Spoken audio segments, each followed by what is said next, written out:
Han, bangsa Han. Bangsa Han adalah kumpulan suku nomaden yang pada tahun 370 awalnya diketahui hidup di ujung timur Eropa, tepatnya di selatan Sungai Volga, yang nggak jelas asalnya dari mana. Sejarawan berpendapat mereka ini berasal dari etnis Asia, China, atau wilayah Kazakhstan. Beberapa sumber juga mengatakan mereka dari suku Alan yang berpindah dari wilayah Persia. Bahasa yang mereka gunakan juga diperdebatkan karena mereka tidak meninggalkan catatan atau tulisan apapun. Kemungkinan mereka menggunakan bahasa rumpun Turk, Turkis, Kazak, atau Uzbek, atau rumpun Mongolik, Mongol, Kalmik. Mereka justru diketahui belajar bahasa Latin dan Gotik yang sangat berguna untuk berunding dan berkomunikasi terhadap musuh-musuh mereka. Yang sekitar tahun 358 mereka bergabung dengan suku Ostrogot Eropa mendirikan kerajaan Han. Singkat cerita, mereka merangsak menguasai daerah-daerah suku Jerman dan Goth, menguasai wilayah yang luas di Eropa. Pada tahun 370 Masehi, mereka sempat mencoba menyerang dinasti Sasaniyah Persia, namun mengalami kegagalan besar di Armenia dan berhenti melakukan ekspansi wilayah. Pada masa sekarang ini, negara Bulgaria dan Hungaria mengakui bahwa mereka adalah descendant, keturunan dari bangsa Han. Sedang bangsa Mongol, Mongol yang ini, bukan yang ini ya, adalah bangsa yang terdiri dari suku-suku. Suku-suku tersebut biasanya bergabung dan membuat suku besar.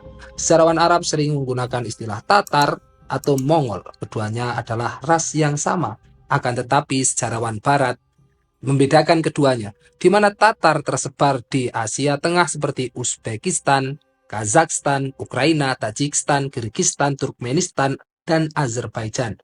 Sedangkan bangsa Mongol hidup di Asia Timur. Keduanya memiliki beberapa kemiripan ciri-ciri tubuh, seperti tulang pipi yang menonjol, kulit kecoklatan, mata kecil, dan hidung pesek. Bangsa Mongol pada abad ke-13 pernah menguasai wilayah seluas 24 juta kilometer persegi dari Eropa hingga semenanjung Korea di bawah kekaisaran Mongol yang akan kita ceritakan. Kejayaan Han. Sebuah wilayah di Eropa dipimpin sendiri oleh Rugila setelah kematian saudaranya Oktar yang memimpin bersamanya. Entah bagaimana kultur atau sudah aturannya, bangsa ini dipimpin oleh dua raja, seperti kerajaan Spartan yang pernah kita bahas di video ini. Ini nih, pada tahun 433, Rugila memutuskan untuk menyerang Konstantinopel, ibu kota Romawi Timur. Namun belum kelar merangsak Konstantinopel, kampanye militer itu harus dihentikan akibat Rugila keburu meninggal. Tidak lupa, sebelum mangkat, Rugila menunjuk kedua keponakannya, anak dari saudaranya yang lain yaitu Munzuk, yang bernama Attila dan Bleda sebagai penerus kerajaannya. Attila yang tiba-tiba diserai jabatan itu langsung membuat onar di daratan Eropa. Keonaran yang tiada tandingannya, merangsak-rangsak wilayah Eropa yang saat itu sudah dipecah menjadi dua, di mana Romawi Timur dengan Konstantinopel sebagai pusatnya dan Mediolanum yang sekarang menjadi Milan menjadi ibu kota Romawi Barat. Attila yang menguasai bagian tengah karena tidak memungkinkan untuk menyerang dari dua sisi, akhirnya memutuskan untuk bernegosiasi dengan Romawi Barat dan fokus menyerang Bizantium Timur. Hingga akhirnya bangsa Han menyerang negara-negara kota di sepanjang sungai Danube, mengobrak-abrik kota di sana dengan sadis tanpa ampun, membakar kota, memenggal penduduknya, dan memperbudak wanitanya. Pada 441 Masehi, setelah merangsak Romawi Timur serangsak-rangsaknya, menyisakan kehancuran dan meluluh lantahkan kota-kota Romawi Timur tanpa halangan yang berarti. Di saat yang sama, bangsa Vandal dipimpin oleh Ghiserik merebut provinsi Romawi Barat di Afrika dan ibu kotanya Kartago yang menjadi pemasok utama makanan bagi seluruh Roma Barat maupun Timur. Romawi Timur ikut melucuti pasukan di wilayah Balkan, mengirim mereka ke Sisilia untuk melakukan ekspansi melawan Vandal di Afrika.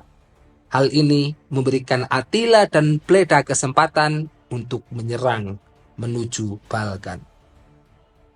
Tentara Han menjarah Margus dan Viminacium, kemudian merebut Sigidunum dan Sirmium pada tahun 442. Theodosius menarik pasukannya dari Sisilia dan kembali untuk melawan Attila. Attila menanggapinya dengan kampanye pada tahun 443, dilengkapi dengan ram pendobrak dan menara pengepungan yang dengannya mereka berhasil menyerang pusat militer Ratiara dan Naissus, kemudian membantai seluruh penduduknya. Setelah keberhasilan mengobrak-abrik Romawi Timur, Attila berencana menyerang Romawi Barat.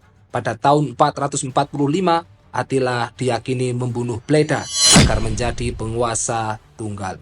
Tahun 450, Attila menyatakan niatnya untuk menyerang kerajaan Visikot di Tolus dengan membuat aliansi dengan Kaisar Valentinian III. Namun saudara perempuan Valentinianus, Honoria, mengirimkan permohonan bantuan kepada Attila dengan mengirim cincin pertunangannya untuk menghindari pertunangan paksa dengan seorang senator Romawi. Honoria mungkin tidak bermaksud melamar, tapi Attila memilih untuk menafsirkan pesannya seperti itu. Dia menerimanya, meminta setengah dari kekaisaran barat sebagai mahar. Ketika Valentinianus mengetahui rencana tersebut, ia marah dan berencana menghukum mati saudarinya. Namun karena desakan ibunya, Honoria hanya diasingkan. Dia juga menulis surat kepada Attila dengan keras menyangkal keabsahan lamaran pernikahan tersebut. Attila mengirimkan utusan ke Ravenna, menyatakan bahwa Honoria sama sekali tidak bersalah dan cincin tanda lamaran itu sah. Attila juga mengatakan bahwa ia akan datang ke Ravenna untuk menuntut apa yang menjadi haknya. Pada tanggal 7 April, dia merebut Metz dan juga merebut Strasbourg. Aetius bergerak untuk melawan Attila, mengumpulkan pasukan dari kalangan Frank, Burgundi, dan Celtic. Attila yang terus bergerak maju ke arah barat, menjadikan Raja Visigot Theodoric I bersekutu dengan Romawi. Pasukan gabungan mencapai Orleans tepat di depan Attila, sehingga menghambat dan memundurkan kemajuan Han. Aetius mengejar dan menangkap orang Han di tempat yang biasanya disebut Catalunian. Attila memutuskan untuk melawan Romawi. There will be great sacrifice. There will be death. But we will be victorious. Di dataran di mana ia dapat menggunakan kavalerinya. Kedua pasukan tersebut bentrok di pertempuran dataran Catalunian. Hasilnya, kemenangan strategis bagi aliansi Visigot Romawi, di mana Theodoric harus meninggal. Namun, Attila pun mundur dan kacau. Romawi diuntungkan dengan tampil sebagai pemenang. Attila kembali pada tahun 452 untuk memperbarui klaim pernikahan dengan Honoria sambil menyerang dan menghancurkan Italia. Para penduduk melarikan diri ke pulau-pulau kecil di Laguna Venesia. Pasukan menjarah sejumlah kota dan meruntuhkan Aquila secara menyeluruh sehingga sulit untuk mengenali lokasi aslinya. Aetius tidak mampu melancarkan total war, namun berhasil mengganggu dan memperlambat gerak maju Attila. Attila akhirnya berhenti di Sungai Po. Pada titik ini, penyakit dan kelaparan mungkin telah merajalela di kubu Attila, sehingga menghambat upaya perangnya dan berpotensi menyebabkan penghentian invasi. Sebelum invasi, Italia telah mengalami kemerosotan hasil pangan. Serangan Attila memperburuk kondisi pangan di sana. Kaisar Valentinian III mengirimkan 3 utusan, pejabat tinggi sipilnya Gennadius Avienus dan Trigetus, serta Paus Leo I, yang bertemu langsung dengan Attila di Mincio. Attila menyepakati untuk mundur dari Italia karena untuk maju ke Roma diperlukan perbekalan yang tidak tersedia lagi di Italia. Merebut kota itu tidak akan memperbaiki situasi pasokan Attila. Oleh karena itu, lebih menguntungkan bagi Attila untuk berdamai dan mundur ke tanah airnya. Selain itu, pasukan Romawi Timur yang telah menyeberangi sungai Donau di bawah komando perwira lain yang juga bernama Aetius berpartisipasi dalam konsili Chalcedon tahun sebelumnya dan melanjutkan untuk mengalahkan suku Han yang ditinggalkan oleh Attila untuk menjaga wilayah asal mereka. Oleh karena itu, Attila menghadapi tekanan manusia dan alam yang berat untuk pensiun dari Italia tanpa pernah menginjakan kaki di selatan Po.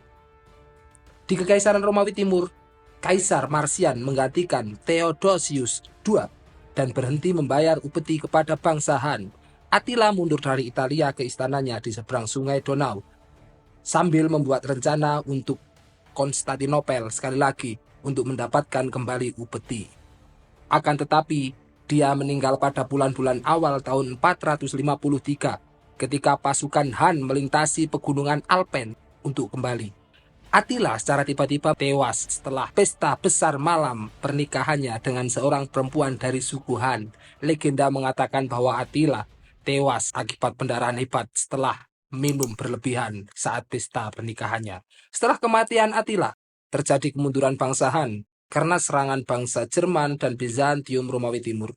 Bertahan hingga tahun 469 hingga menjadi 3 bagian di tahun 481, kemudian hilang tanpa sisa.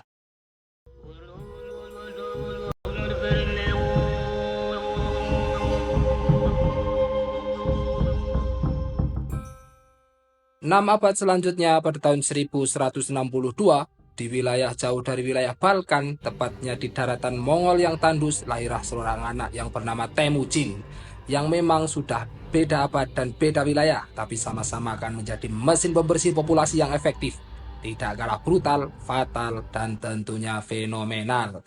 Kehidupan suku Temujin berpindah-pindah, layaknya seperti penduduk suku Han. Saat berumur 9 tahun, Temujin dijodohkan dengan Burte, putri dari suku Onggirat. Dengan syarat Temujin harus ikut suku Onggirat hingga masa pingit Burte selesai. Ayah Temujin, Yasuke, meninggal karena diracuni kaum Tatar pada saat ia pulang setelah mengantar Temujin dari suku Onggirat. Selanjutnya, Temujin menggantikan ayahnya menjadi kepala suku Borjigin. Akan tetapi, karena masih kecil, ia dan keluarganya justru ditinggalkan oleh klannya sendiri. Saat remaja, ia diculik kembali oleh klannya untuk dibunuh. Karena menurut hukum Stepa, ia harus dibunuh agar jabatan kepala suku bisa direbut. Namun, diselamatkan oleh suku-suku klannya yang masih setia. Singkat cerita, ia kembali ke klan Onggirat untuk menikahi Burte. Setelah mulai tumbuh dewasa, dia mulai mendapatkan pengikut dan membuat aliansi dengan 2 pemimpin padang rumput terkemuka bernama Jamuka dan Togrul, yang menjadikan suku mereka menjadi kuat. Mereka bekerja sama untuk mengambil kembali istri Temujin yang diculik suku Merkit, yaitu Burte.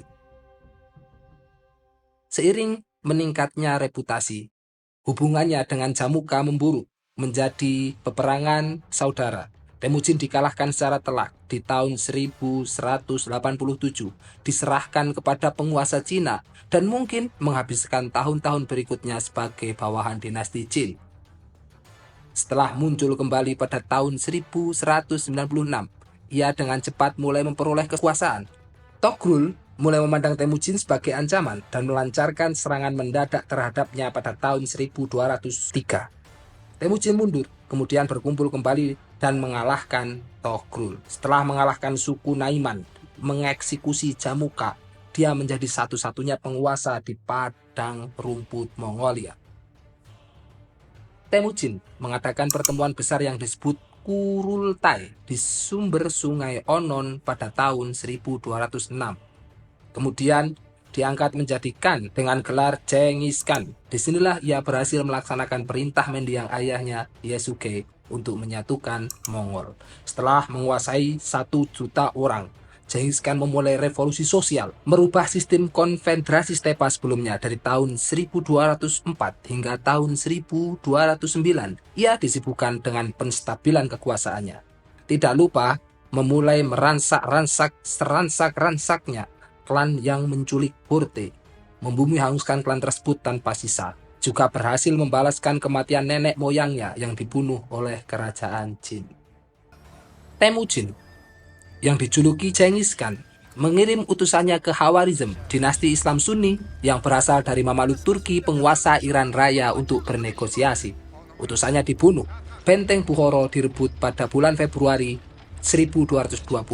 Dengan gerak cepat, Genghis Khan dapat melakukan pembantaian massal, memperbudak seluruh penduduk, dan menangkap Ghoir Khan dan mengeksekusinya. dengan menuangkan perak cair ke telinga dan matanya sebagai pembalasan atas tindakannya. Tuloi pada saat yang sama melakukan kampanye brutal di wilayah Khorasan.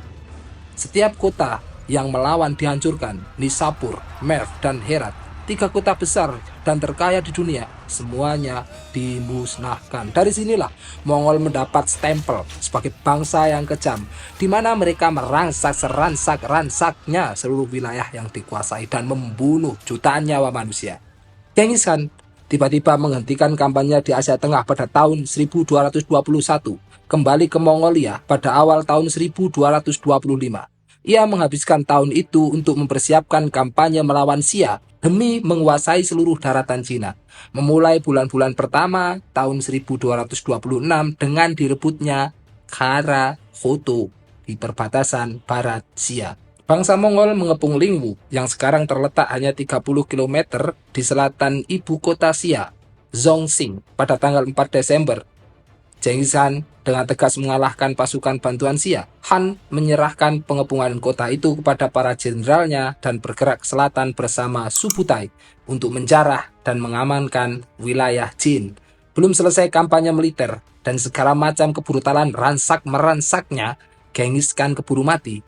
Kematiannya pada awalnya disembunyikan oleh para komandan tingginya. Selepas kematian Genghis Khan, Mongol dipecah-pecah dibagi wilayahnya, namun tetap berada dalam satu kesatuan, satu kekanan, yaitu Han Agung. Setelah tahun 1259, wilayah ini menjadi Khanat yang secara fungsional terpisah.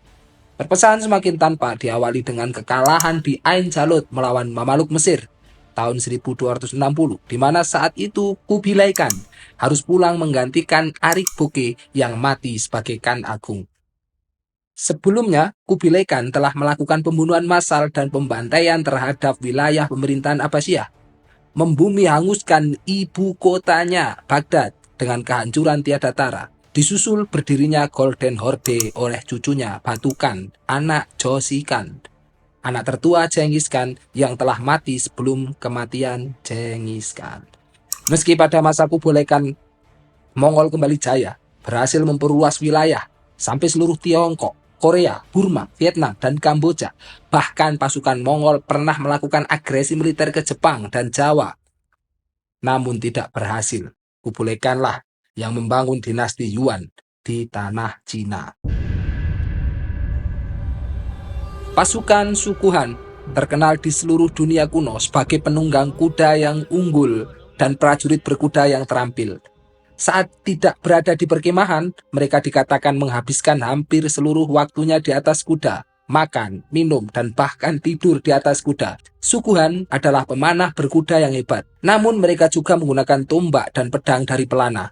Bangsa Han akan berteriak saat mereka menyerang dan membantai musuh-musuh mereka. Kuda-kuda bangsa Han sendiri juga sangat menakutkan dan tangguh dalam pertempuran.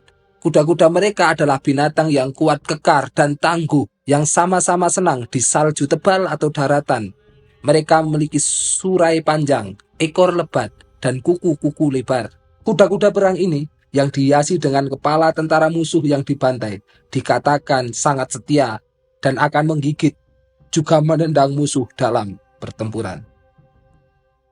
Kekaisaran Han di Balkan dan Eropa. Begitu juga dengan Mongol, keduanya Han dan Mongol sama-sama memiliki kavaleri kuda yang hebat.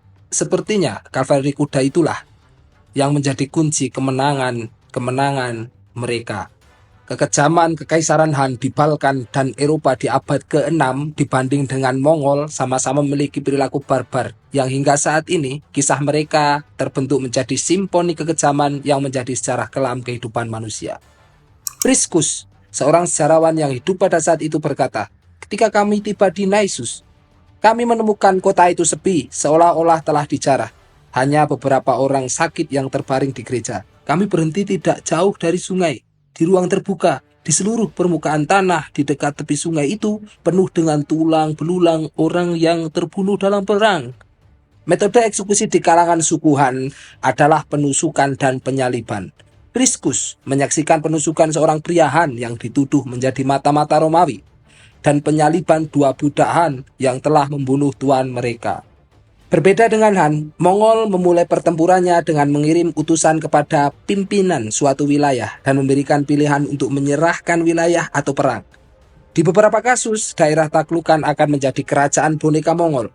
Namun, bagi yang menolak tawaran, Mongol tak segan membumi hanguskan wilayah tertentu, mengambil wanitanya dan memenggal kepalanya, alih-alih menjadikannya budak. Hal ini karena dibalik keganasan Genghis Khan, dia termasuk orang yang membenci perbudakan dan penyiksaan. Salah sedikit penggal mati, salah sedikit eksekusi. Pokoknya mati langsung. Mungkin karena dia pun pernah diperbudak oleh dinasti Jin, meski dia memperlakukan kesetaraan di antara wilayah yang berhasil ia jajah. Keganasan bangsa Mongol dalam menyerang suatu wilayah membuat kerajaan-kerajaan kecil dihantui kengerian berhadapan dengan Mongol dan lebih memilih untuk menyerah daripada bertempur. Salah satu alasan kenapa wilayah Mongol menjadi sangat luas. Attila yang dijuluki kutukan Tuhan oleh bangsa Romawi sering menyombongkan dirinya bahwa sehelai rumput tidak pernah tumbuh di tempat yang diinjak kudanya. Dia menghancurkan kota, desa, kota bertembok, gereja, pasar, pelabuhan, dan lahan pertanian.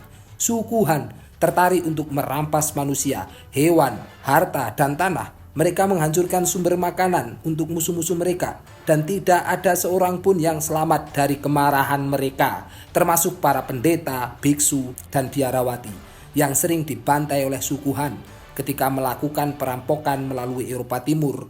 Pada suatu tahun, Attila dan pasukannya membumi hanguskan 70 kota dari peta.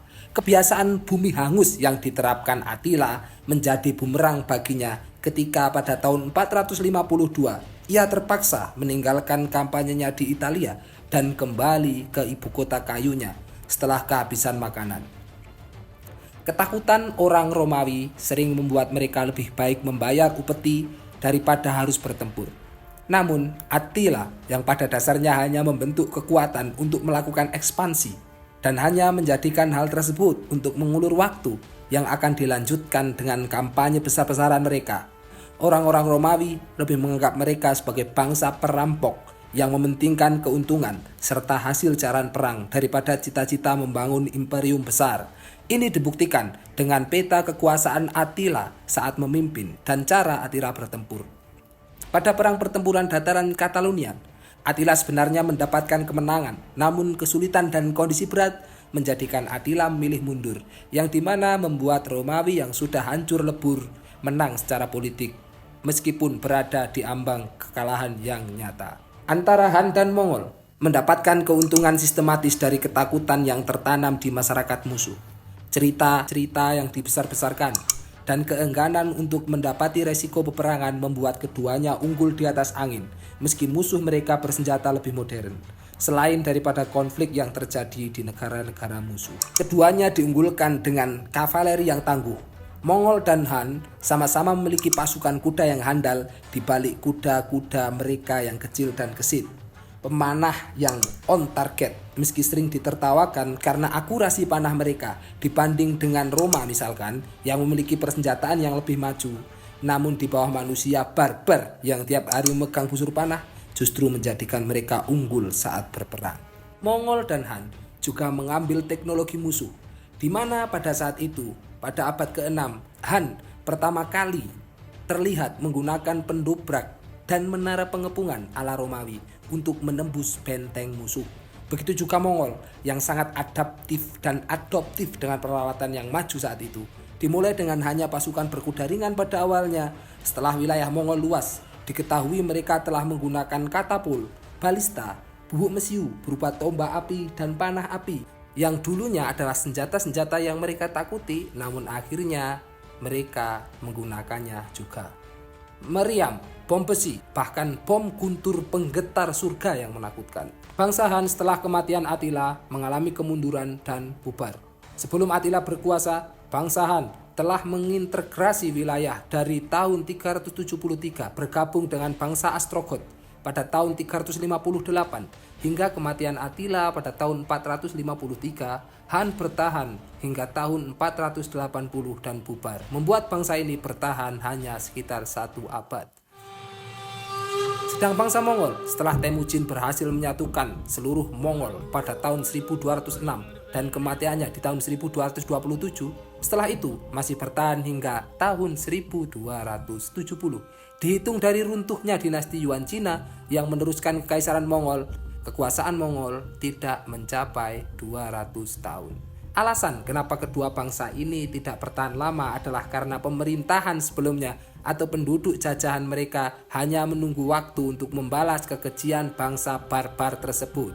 Selain mereka hanya fokus kepada kampanye penyerangan dan gagal mengintegrasikan fondasi administratif mereka di negara jajahan. Hikmahnya dari dua bangsa pemusnah massal ini adalah jangan mengharapkan cinta dari apa yang kau lukai, karena luka menyisakan duka.